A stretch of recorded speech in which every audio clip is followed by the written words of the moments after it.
kamu tahu nggak sih, ada gerakan yang namanya itu gerakan non-blok. Oh iya, itu yang negara-negara yang nggak mau masuk blok barat atau blok timur gitu kan?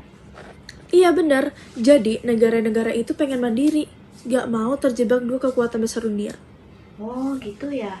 Yuk kita bahas dari awal sampai perkembangannya. Oke.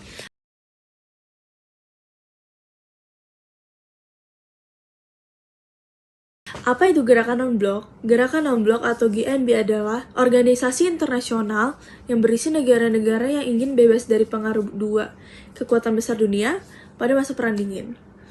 Mereka nggak mau ikut blok barat yang dipimpin oleh Amerika Serikat ataupun blok timur yang dipimpin oleh Uni Soviet.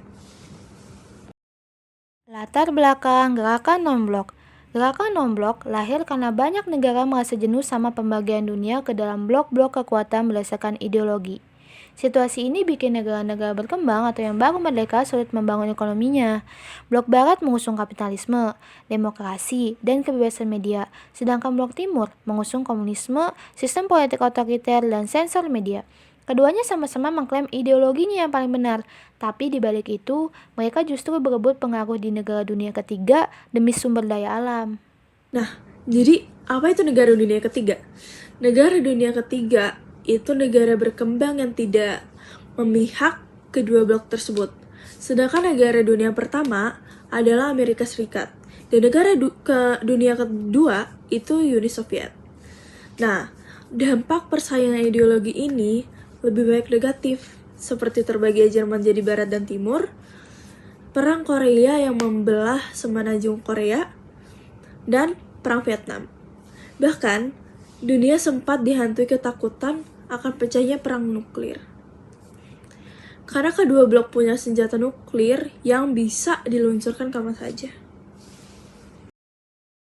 Politik luar negeri Indonesia. Melihat situasi tersebut, Indonesia memilih politik luar negeri bebas dan aktif yang dikenalkan Bung Hatta pada 2 September 1948. Bebas artinya tidak terikat pada salah satu blok. Aktif artinya aktif membangun persahabatan dan kerjasama internasional sambil menghormati kedaulatan negara lain. Sikap ini ternyata sejalan dengan pandangan negara berkembang lainnya. Para pemimpin Asia dan Afrika khawatir pemisah dua blok ini bakal melahirkan bentuk kolonialisme baru atau yang disebut neokolonialisme. Konferensi menuju gerakan non-blok. Jadi, langkah awalnya dimulai dari konferensi Colombo di Sri Lanka pada 28 April sampai 2 Mei 1954. Pertemuan ini dihadiri 5 Perdana Menteri. Pertama ada Ali Sastромedjojo, Indonesia, Jawaharlal Nehru, India, UNO, Myanmar, Muhammad Ali, Pakistan, dan Sir John Kotelawala, Sri Lanka. Dari pertemuan itu, lahirlah ide untuk mengadakan konferensi yang lebih besar. Hasilnya adalah Konferensi Asia sama Afrika di Bandung pada 18 sampai 24 April 1955. Konferensi ini menghasilkan Deklarasi Bandung yang menjadi cikal bakal lahirnya gerakan non-blok. Lahirnya gerakan non-blok. Pada 1-6 September 1961 diadakan konferensi tingkat tinggi di Beograd, Yugoslavia untuk merealisasikan Deklarasi Bandung dalam bentuk gerakan nyata. 5 tokoh pendiri GNB adalah: pertama, Josip Broz Tito dari Yugoslavia; kedua, Soekarno dari Indonesia; ketiga, Gamal Abdel Nasir dari Mesir; yang keempat, Jawaharlal Nehru dari India; yang kelima, Kwame Nkrumah dari Ghana. Awalnya hanya ada 25 negara anggota, sekarang jumlahnya sudah berkembang menjadi 120 negara. Perkembangan pasca Perang Dingin. Setelah Perang Dingin berakhir, fokus gerakan non-blok bergeser ke isu-isu pembangunan ekonomi.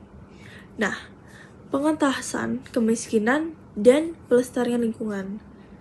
Memasuki abad 21, muncul tantangan baru seperti terorisme, senjata pemusnah massal, serta konflik internal dan antar negara. Karena itu, Gerakan non-blok terus menyesuaikan kebijakannya agar tetap relevan. Pekan Indonesia di Gerakan Non-Blok. Indonesia konsisten menjalankan prinsip-prinsip gerakan non-blok, bahkan pada tahun 1992 sampai 1995. Indonesia memimpin gerakan ini dan menjadi tuan rumah konferensi tingkat tinggi gerakan non-blok ke-10 di Jakarta dan Bogor.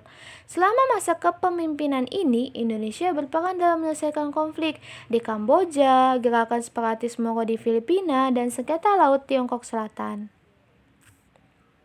Jadi, gerakan non-blok ini bukan cuma cerita masa lalu, tapi masih punya peran penting sampai sekarang.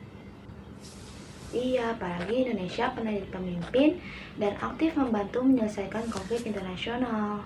Semoga kita bisa terus belajar dari semangat negara-negara ini buat menjaga kedaulatan dan kerjasama ya. Makasih yang udah nonton, jangan lupa share dan like ya. Sampai ketemu di video berikutnya. Bye-bye.